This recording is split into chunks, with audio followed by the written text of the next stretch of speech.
So, the Bode plot has two parts. First, magnitude plot and second is phase plot. ठीक है, तो magnitude plot के लिए हमें क्या करना है, जो हमारा ओपन लूप ट्रांसफर फंक्शन है GSHS है, उसका हमें मैग्नीट्यूड लेना है और उसको dB में कन्वर्ट करना है. Means we have to find out magnitude in dB. और कैसे हम dB में करेंगे, मैंने लास्ट वीडियो में बताया था, 20 log base 10 मैग्नीट्यूड. ठीक है, एंड फेज प्लॉट के लिए हमें क्या चाहिए होगा, फेज प्लॉट के लिए हमें चाहिए होगा phase of the open loop transfer function. ठीक है, तो जैसे हम अपने पोलर प्लॉट और नाइक्विस्ट प्लॉट में कैलकुलेट करते थे, वैसे ही हम इसको कैलकुलेट करेंगे यहाँ भी. ठीक है, नेक्स्ट पार्ट है इसका, हम कैसे बोडे प्लॉट करते हैं. ठीक है, तो उसके लिए हमें कुछ एलिमेंट्स चाहिए होंगे, कुछ एलिमेंट्स आपके बोडे प्लॉट के. ठीक, तो एलिमेंट्स आपका पहला है ग्राफ फॉर गेन के. मान लो अगर हमारा जो ट्रांसफर फंक्शन है, ओपन लूप ट्रांसफर फंक्शन है, उसमें सिर्फ एक कांस्टेंट टर्म के है. ठीक ना, तो अगर सिर्फ एक कांस्टेंट टर्म के है तो उसको हम कैसे उसका बोडे प्लॉट करेंगे. तो कांस्टेंट टर्म के है GSHS इज इक्वल टू, तो उसका जो GJ ओमेगा HJ ओमेगा होगा वो भी के ही रहेगा, उसमें कोई चेंज तो आएगा नहीं, कोई फ्रीक्वेंसी टर्म तो है नहीं. और उसका जो मैग्नीट्यूड होगा वो भी कांस्टेंट होगा. तो बेसिकली करना क्या है, उसको dB में कन्वर्ट कर लेना है. ठीक है, और हर फ्रीक्वेंसी के लिए वो कांस्टेंट है, तो उसी वैल्यू पर एक कांस्टेंट लाइन चली जाएगी, जैसा कि यहाँ आपको दिख रहा है मैग्नीट्यूड प्लॉट में 20 log base 10 के पर आपकी कांस्टेंट लाइन चल रही है. ओके, अच्छा, अब जब इसका हम फेज प्लॉट करते हैं, जैसा मैंने बताया कि बोडे प्लॉट दो पार्ट्स होते हैं, पहला मैग्नीट्यूड प्लॉट और दूसरा फेज प्लॉट. तो फेज प्लॉट के लिए हमें इसका एंगल फाइंड आउट करना है. तो क्योंकि कोई कॉम्प्लेक्स टर्म है ही नहीं, ठीक है, जब कोई कॉम्प्लेक्स टर्म है ही नहीं तो उसका जो एंगल होगा वो कितना होगा, 0. ठीक है, tan इनवर्स B बाई ए होता है ना, A प्लस JB में एंगल. तो जब B का टर्म ही 0 है तो एंगल कितना हो गया, 0. ठीक, तो इस वजह से आपका जो फेज बना वो कितने एंगल पर चला जाएगा, 0 डिग्री वाली लाइन पर आपका एक स्ट्रेट लाइन बन जाएगा. यहाँ आपको जो ग्राफ दिख रहा है फेज प्लॉट का, इसमें एक प्लस 180 पर एक लाइन दिख रहा है और दूसरा एक लाइन दिख रहा है 0 पर. तो जो प्लस 180 वाली लाइन है वो मैंने एक एक्सिस के लिए खींचा हुआ है सिर्फ, उसको ये मत समझना कि वही आपका ग्राफ है. ग्राफ आपका ये जो 0 वाली लाइन जा रही है वो है. ओके ना, अब अगर आपका जो ट्रांसफर फंक्शन है, ओपन लूप ट्रांसफर फंक्शन है, उसमें अगर आपका function 1 by J omega power n हो, मीन्स s पावर n का टर्म हो, ठीक ना, मल्टीपल पोल एट ओरिजिन का टर्म हो. ठीक है, सो उस केस में आप क्या करेंगे, उस केस में देखो पहले मैग्नीट्यूड को हम जे ओमेगा में कन्वर्ट करते हैं GSHS को. ठीक ना, उसके बाद उसका मैग्नीट्यूड लेते हैं. तो जब आप मैग्नीट्यूड लेंगे तो मैग्नीट्यूड क्या बन जाएगा, mod of 1 by J omega power n. ठीक है, और जब उसका हम dB में कन्वर्ट करते हैं, 20 log base 10 करेंगे, तो देखो वो कितना सिंपल हो जाता है, -20 into n log base 10 omega. Right, -20 into n log base 10 omega. ठीक, अब इसको कैलकुलेट करना हमारे लिए ज़्यादा आसान है. तो ये जो हमारे पास अब मैग्नीट्यूड आया, इस मैग्नीट्यूड से हमें क्या करना है, हमें अपना प्लॉट करना है. तो वो प्लॉट n पर डिपेंड करेगा कि n कितना है. ठीक ना, फेज एंगल कितना होगा, जब हमें फेज प्लॉट करना होगा तो इसका फेज एंगल कितना आएगा, फेज एंगल आएगा -90 इंटू n. भाई अगर सिर्फ जे ओमेगा होता 1 बाई जे ओमेगा तो उसका क्या होता है, -90. अब पावर n है तो n मल्टीप्लाई हो जाएगा, तो -90 इंटू n आपका फेज एंगल आ गया. ठीक है, तो अब जब प्लॉट हम करेंगे तो मैग्नीट्यूड प्लॉट जो है आपका वो n पर डिपेंड करेगा. n की वैल्यू जितनी होगी उतना dB आपका ये स्लोप आएगा. ठीक ना, लॉग बेस 10 ओमेगा हमें पुट करने की जरूरत ही नहीं है. जो हमारा लॉग सेमी लॉग पेपर होता है वो बेसिकली लॉग स्केल होता है. ठीक ना, तो उसमें जो हमारा एक एक डिकेड है, हम सिर्फ डिकेड को लेकर चलते हैं, क्योंकि जब हम log 1 लेंगे, ओमेगा की वैल्यू 1 लेंगे, तो उसमें log बेस 10 1 कितना आएगा 0, ठीक ना। फिर जब हम ओमेगा की वैल्यू आपका 10 लेंगे, ठीक है, 10 लेंगे तो कितना हो जाएगा log बेस 10 10 1। फिर जब 100 लेंगे तो log बेस 10 100 2। तो इस टाइप से आपकी वैल्यू वेरी करती जाएगी। तो बीच वाली वैल्यू हमें देखनी नहीं है, वो एक लीनियर कर्व आएगा, ठीक ना, लीनियर एक स्ट्रेट लाइन बनेगी। तो इसका स्लोप कितना होगा, बस आपको इतना पता करना है। तो जितने जैसे जैसे n वेरी करेगा वैसे वैसे उसका स्लोप वेरी करेगा, ठीक है। तो जब n की वैल्यू 1 होगी तो इसका जो 1/j ओमेगा पावर n है, n की वैल्यू 1 होगी तो इसका स्लोप कितना होगा -20 dB पर डिकेड, ठीक ना, -20 dB पर डिकेड इसका स्लोप होगा। जब n की वैल्यू 2 होगी तो -40 dB पर डिकेड स्लोप होगा, 3 होगी तो -60 dB पर डिकेड स्लोप होगा, ठीक है। तो ऐसे आपका स्लोप कैलकुलेट हो जाएगा और आप इसको ड्रॉ कर सकते हैं। अच्छा, ड्रॉ कैसे करेंगे ये भी देख लो।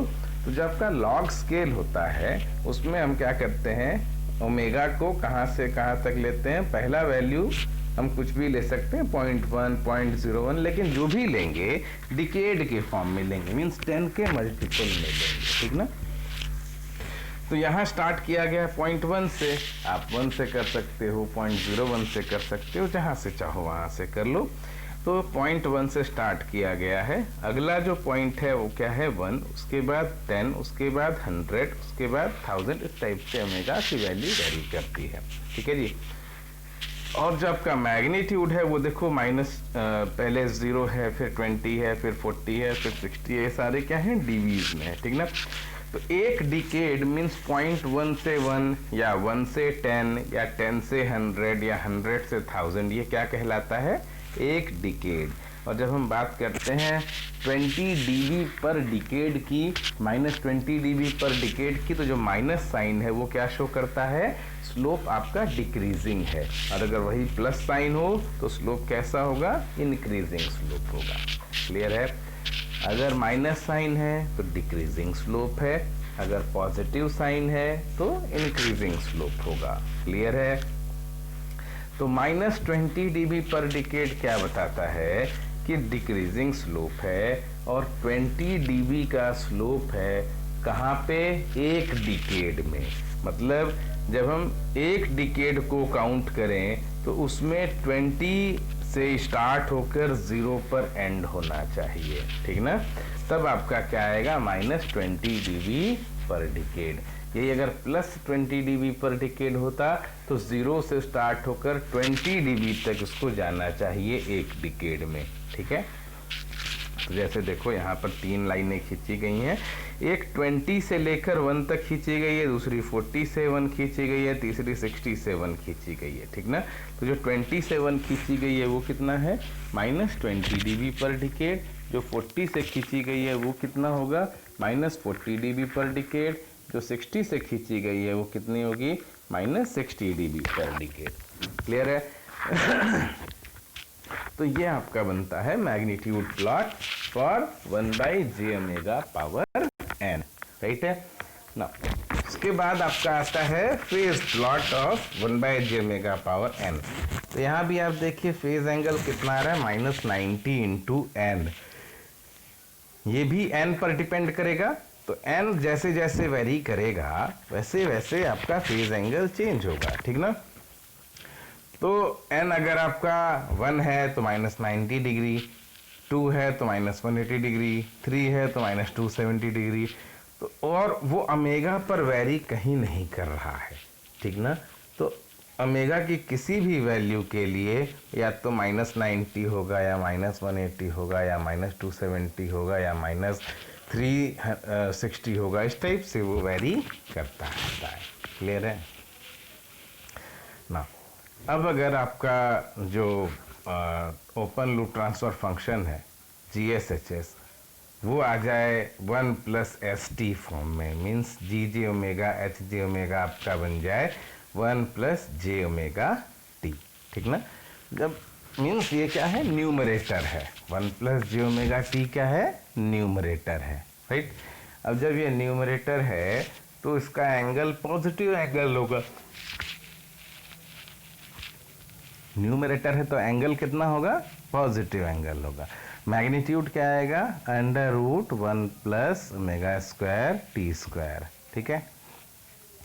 तो अब जब इसका आप प्लॉट करेंगे, ठीक ना, तो प्लॉट आप कैसे करेंगे, इसके लिए आपको इसकी वैल्यूज फाइंड आउट करनी पड़ेंगी। तो देखो कैसे किया गया है, ये लिखा है इन्होंने, मैग्नीट्यूड इसका कितना आया, under root 1 plus omega square t square, ठीक है। और डीबी में क्या बन जाएगा, 20 log base 10 under root 1 plus omega square t square. और फेज एंगल कितना आएगा, क्योंकि ऊपर ही है तो tan इनवर्स ओमेगा टी, ठीक ना, tan इनवर्स ओमेगा टी, ठीक। अब यहाँ हम कॉर्नर फ्रीक्वेंसी फाइंड आउट करते हैं कि हमारा कॉर्नर फ्रीक्वेंसी कितना है। कॉर्नर फ्रीक्वेंसी मीन्स वो पॉइंट, वो फ्रीक्वेंसी जहाँ पर आपका मैग्नीट्यूड प्लॉट का जो स्लोप है वो चेंज होगा, ठीक ना। कॉर्नर फ्रीक्वेंसी क्या कहलाता है, वो फ्रीक्वेंसी जहाँ पे आपका मैग्नीट्यूड प्लॉट का स्लोप चेंज हो, ठीक है, वो क्या कहलाएगा, कॉर्नर फ्रीक्वेंसी। क्लियर है। तो देखो यहाँ कॉर्नर फ्रीक्वेंसी क्या कहलाएगा, 1 प्लस जे ओमेगा टी है ना, तो omega is equal to 1 by t क्या बन जाएगा, corner frequency. Omega is equal to 1 by t क्या बन जाएगा, कॉर्नर फ्रीक्वेंसी, ठीक है। तो at low frequencies where omega t is negligible, low frequencies जहाँ पर ओमेगा टी नेग्लिजिबल है, बहुत कम है, वहाँ पर क्या होगा, magnitude of 1 plus j omega t is 0, क्योंकि ये कितना है, under root 1 plus omega square t square, और उसका जब आप लॉग ले रहे हैं तो लॉग बेस 10 1 हो जाएगा, लॉग बेस 10 1 क्या होगा, 0, ठीक ना।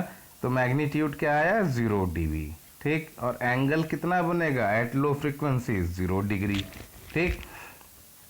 When omega t is much much greater than 1, जब बहुत बड़ा होगा 1 से, उस टाइम पे आपका मैग्नीट्यूड कितना बन जाएगा, जब बहुत बड़ा होगा 1 से, उस टाइम पे मैग्नीट्यूड आपका आएगा 20 लॉग बेस 10 ओमेगा टी, उस टाइम पे 1 नेग्लिजिबल होगा, ठीक ना। तब ये क्या बनेगा, 20 log base 10 omega minus 20 log base 10 1 by T, ठीक है। तो और एंगल कितना आएगा, एंगल आपका आ जाएगा tan इनवर्स ओमेगा टी, ठीक है जी। Now the two magnitude graphs intersect at 0 dB axis at, तो ये जो दोनों आपके ग्राफ आ रहे हैं, ये आपके 0 dB एक्सिस को कहाँ पर इंटरसेक्ट करेंगे, उसके लिए हम क्या करते हैं, उसके लिए जो आपका ये वैल्यू है 20 log base 10 omega minus 20 log base 10 1 by T, उसको 0 पुट कर देते हैं, ठीक ना। तो मालूम क्या हो जाएगा कि वो कहाँ पर इसको आपके एक्सिस को कट कर रहा है, 0 dB एक्सिस को कहाँ कट कर रहा है, मीन्स इसको 0 dB के इक्वल कर दिया, ठीक ना, मैग्नीट्यूड को 0 dB के इक्वल कर दिया। तो ओमेगा कितना आया, 1 बाई टी, ठीक है। इसी को हम कहते हैं कॉर्नर फ्रीक्वेंसी। मीन्स इतना सॉल्व करने के बाद आपके पास क्या आया, कॉर्नर फ्रीक्वेंसी, ठीक है जी। तो अब ये बताना क्या चाह रहे हैं, ये बताना चाह रहे हैं कि जब आप omega is equal to 1 by t पर आएंगे तो उस टाइम पे आपका एंगल कितना हो जाएगा, 45 डिग्री, ठीक है। एंगल कितना हो जाएगा, 45 डिग्री, ठीक है। और आपका स्लोप कितना आ जाएगा, प्लस 20 dB, ठीक। कहाँ पे, omega is equal to 1 by t पर, ठीक है। क्लियर है। तो इतना सब करने की बजाय हम अगर सीधे कॉर्नर फ्रीक्वेंसी फाइंड आउट कर लें, तो कॉर्नर फ्रीक्वेंसी फाइंड आउट करके भी हम ये बता सकते हैं कि हमारा जो प्लॉट है उसकी कौन सी वैल्यू कहाँ पर क्या होगी, ठीक है। जैसे 1 प्लस जे ओमेगा टी में कॉर्नर फ्रीक्वेंसी आई 1 by t, omega is equal to 1 by t, तो 1 बाई टी पर आपका जो स्लोप होगा वो कितना होगा, 1 बाई टी के आगे 20 dB प्लस 20 dB पर डिकेड। और उसके पहले कितना होगा, जब कुछ और नहीं है, कोई मीन्स टाइप 0 सिस्टम है, तो उसके पहले जो आपका स्लोप होगा वो 0 dB का स्लोप होगा। क्लियर है। उसके पहले स्लोप 0 dB का होगा और 1/t पर आपका स्लोप +20 dB का होगा। तो ये हो गया आपका मैग्नीट्यूड प्लॉट। फेज प्लॉट के लिए क्या है, आपका जो स्टार्टिंग वैल्यू है वो कहाँ से स्टार्ट हो रहा है, देखिए 0 डिग्री से, ठीक ना। स्टार्टिंग वैल्यू क्या है 0 डिग्री, और जो आपका कॉर्नर फ्रीक्वेंसी है वहाँ पर एंगल कितना आ रहा है, वहाँ पर आपका आ रहा है 45 डिग्री, और जब आप इन्फिनाइट को टच कर रहे हैं तब एंगल कितना हो रहा है, तब हो रहा है 90 डिग्री। ठीक है, आप ऐसे ना करके, आप ऐसे एजम्पशन ना करके एक एक वैल्यू अगर ओमेगा का पुट करें तब भी आपको यही रिजल्ट, यही ग्राफ आपको मिलेगा, दूसरा कोई ग्राफ नहीं मिलेगा। ठीक है जी, तो आप वैसे भी कर सकते हैं। बाकी कुछ और क्वेश्चंस अगले वीडियो में हम करेंगे।